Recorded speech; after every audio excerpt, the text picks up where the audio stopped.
Just before dawn, an armored truck halts outside a donut shop in Los Angeles. Two security guards enter while a car and an SUV block the truck. Hijackers in body armor and gas masks emerge, armed with shotguns and assault rifles. As the guards exit the shop, the truck driver notifies the LAPD of the holdup while the hijackers aim at the guards. One guard attempts to draw his weapon but is shot by a hijacker, who then also shoots the driver. The hijackers force open the truck's rear doors and drag out the fourth guard. The LAPD arrives, leading to a shootout, but their handguns are ineffective against the hijackers' assault rifles. Several cops and one hijacker are killed, allowing the hijackers to escape with the armored truck. They drive into a warehouse where Ray, the leader, scolds Bosco for killing the security guard and instructs his crew to clean the truck. As he opens the rear doors, Ensign asks if he's alright, to which Ray replies, "We're cop killers now." Detective Nick O'Brien arrives at the crime scene and approaches his team of Los Angeles Sheriff Department officers gathered around the hijacker's body. Detective Borracho describes the crime scene,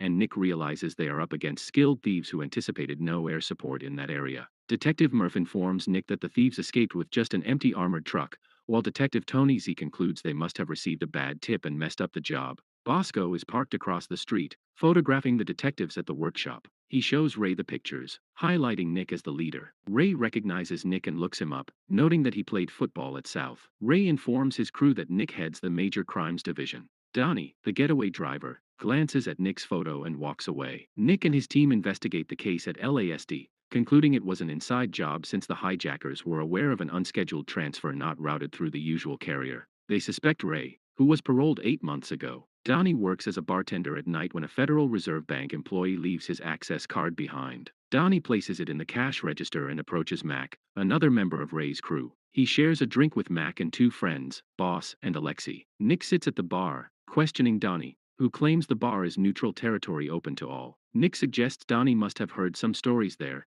and Donnie confirms it. After his shift, as Donnie gets into his car, Nick tases him through the open window, knocking him out. Donnie wakes up in an unfamiliar bed and steps out to find Nick's team and 4 women in the motel room. Nick shows Donnie a surveillance photo of him meeting Ray, while Detective Gus informs Donnie they know his background. He was arrested for GTA, served time for attempted manslaughter, and holds the record for the fastest speeding ticket in California history. Gus claims he's just one mistake away from returning to jail. Donnie informs the officers that he's seen Ray at the bar a few times, but that's all. Nick shows Donnie a tattoo of a skeleton with regulators underneath, explaining it signifies his membership in a gang of rogue cops who don't follow the rules. They don't arrest criminals, they just eliminate them. Nick questions what a coward like Donnie is doing with convicts, then strangles him until Donnie admits he's merely the driver and unaware of the crew's plans. Nick tells him to keep doing his thing and they'll stay in touch. Nick gets home at dawn, where his wife confronts him about infidelity, showing him a text he mistakenly sent to her phone. She takes their daughters and leaves. The crew is monitoring the LA branch of the Federal Reserve,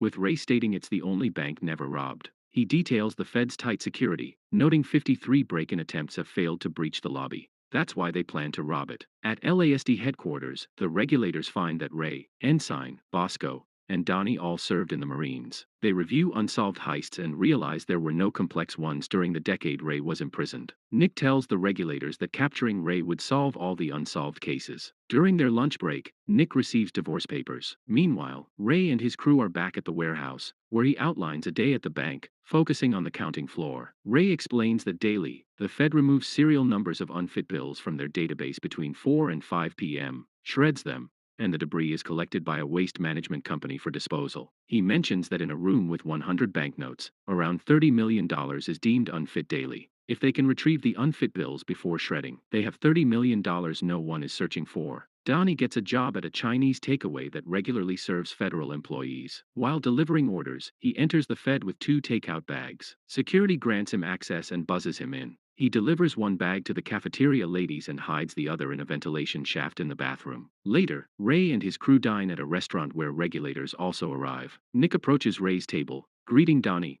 whom he claims to have seen at the gym. He then offends everyone by insulting Ray's former football team until Gus intervenes and apologizes for Nick. At the warehouse, Ray interrogates Donnie about being a cop. Donnie denies it, but Ray threatens him with a gun, asking how he knows Nick. Donnie admits Nick approached him and claims he hasn't revealed anything or seen Nick since. Ray believes him and instructs Donnie to inform Nick about the heist scheduled for Friday. Donnie meets Nick at a suit store and confronts him about nearly exposing his cover at the restaurant, telling him the heist is set for Friday, but he doesn't know the location. Nick then heads to the shooting range where Nick loads clips and begins firing to showcase his skills, but Ray remains unimpressed. He fires several rapid rounds and departs. Annoyed, Nick checks Ray's target and sees all bullets hit center mass. Nick then visits a club where Ray's girlfriend works, watching her performance. After she finishes, she approaches him and whispers something, leading them to her apartment. The next morning, Ray walks in, and she rushes out of the living room, revealing a shirtless Nick. They exchange intense looks and notice the gun on the table. Nick gestures for Ray to grab it, but Ray smirks and walks past him into the bedroom, shutting the door. Nick gets in his car, calls a friend,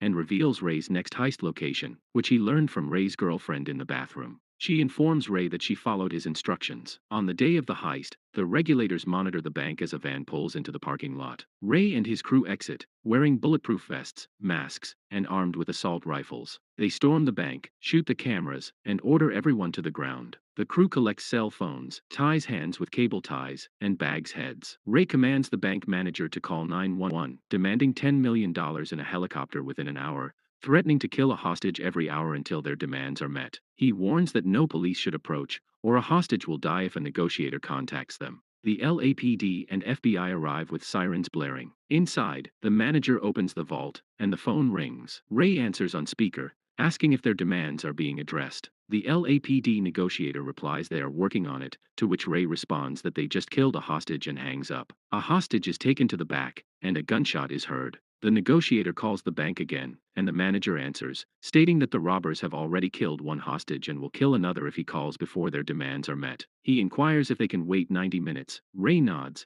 and the bank manager confirms they can. Outside, law enforcement examines the bank schematics. An explosion occurs, leading them to believe Ray's crew has blown the safe. Nick points to something on the schematics and asks Tony Z what it is. He replies that it's a sewer line, but the map shows it cemented. Nick looks at a manhole and thinks, saying they need to move. He grabs a crowbar and pries open the bank's front door, checking on the hostages before heading to the back, where he finds the hostage Ray supposedly shot unharmed. Meanwhile, Ray and his crew exit the sewer through a manhole. The regulators enter the bank with weapons drawn, going into the vault to find a hole in the floor revealing the sewer line. Nick is already down in the sewer following them. Mac calls the Fed, pretending to be from Alameda Security, scheduling a drop-off from Pico Rivera Savings for 2:45, just 2 minutes away. Ray and Ensign are disguised as Alameda armed guards, driving the stolen armored truck, revamped to look like an Alameda vehicle. They arrive at the security gate of the Fed, showing their IDs to the officer on duty, who lets them through. They park the truck, pull 2 money tubs from the rear,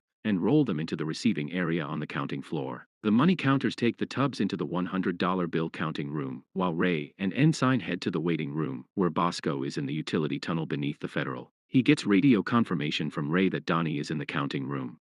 Bosco flips a switch on the power grid, causing a brownout that disables the banknote shredders, cameras, and motion sensors in the 100 count room. A police security guard instructs the counters to take a break due to a temporary shutdown. After the counters and police security leave the counting floor, Ray signals Donnie over the radio that it's clear. Donnie, crammed in a money tub surrounded by stacks of $100 bills, climbs out and restacks the money. One of the Fed employees, who regularly orders Chinese takeout, calls the restaurant, and Mac intercepts the call, pretending to have a Chinese accent, assuring her that her order is on the way. A police security guard notices the cameras and motion sensors are down in the counting room, overrides the system, and insists they need to get a count. The security guard heads to the cafeteria, where Donnie hides behind a table in the counting room, stuffing unfit $100 bills into black Ziploc bags and tossing them down the trash chute. He accidentally triggers the motion sensors that have been reactivated. The security guard returns to the counting floor with 2 counters. Ray radios Donnie to get out.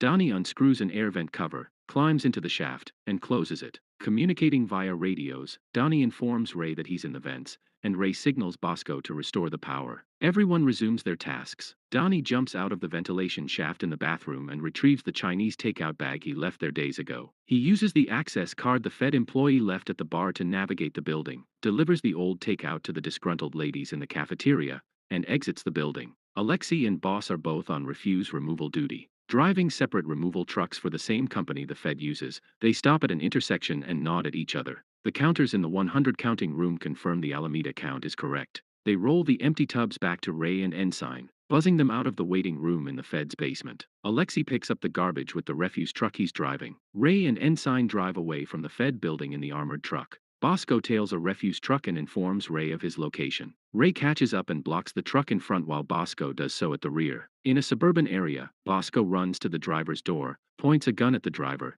and orders him out. Bosco drives off in the refuse truck, followed by the crew to the dump site. Nick speeds through LA searching for Ray's crew. He spots Donnie walking and pulls over. Mac watches as Gus and Tony Z force Donnie into Nick's truck. Nick and the boys beat him up, demanding Ray's location until Donnie reveals it. Ray's crew is at the dump site when Ray receives a call from Mac, who says Donnie is burned. Max claims he's still clean and asks Ray where to go, but Ray hangs up without responding. He tells Ensign that Donnie and Mac got burned, and they drive away in the Suburban. Nick spots Ray and follows his Suburban onto a backed-up freeway, radioing the location to Detectives Murph and Biracho. Ray sees Nick's truck about 20 cars back as traffic halts. Gus cuffs Donnie inside Nick's truck and exits with Nick and Tony Z. Murph and Biracho arrive as Ray, Ensign, and Bosco exit the Suburban. The regulators close in, and Ray opens fire, hitting Baracho and killing him. The regulators retaliate, and chaos erupts as bullets fly through the air, ripping into cars. Bosco takes a fatal bullet to the neck, while Ray shoots Tony Z in the knee, incapacitating him. Ray and Ensign dash into the street, with Nick in pursuit.